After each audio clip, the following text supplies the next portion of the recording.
সাগরের মাঝখানে এক পাহাড়, ওই পাহাড়ের উপরে বসে 500 বছর টানা আল্লাহর ইবাদত। দিনে আর রাতে একবার করে নিচে নামতেন। সেখানে আল্লাহ তাআলা পাথরের ভেতর থেকে তার জন্য মিঠা পানির ব্যবস্থা করে দিয়েছেন, আর একটা ডালিম গাছের ব্যবস্থা করে দিয়েছেন। সকালে নামলে একটা টসটসে ডালিম, রাতে নামলে টসটসে ডালিম। এগুলো খেয়ে খেয়ে 500 বছর সে আল্লাহর ইবাদত করেছে।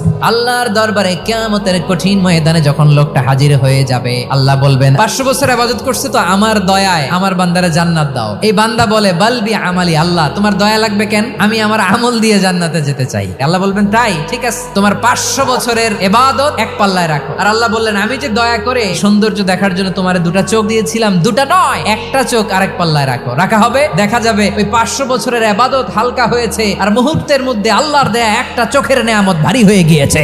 ফলাফল দেখো, হিসাব বলে তুমি এখন জাহান্নামে যাবা, যাও এবার জাহান্নামে যাও। এবার লোকটা কাচুমাচু করে বলে আল্লাহ এবার আমি বুঝতে পেরেছি তোমার দয়া ছাড়া দুনিয়ায় কেউ জান্নাতে যেতে পারবে না।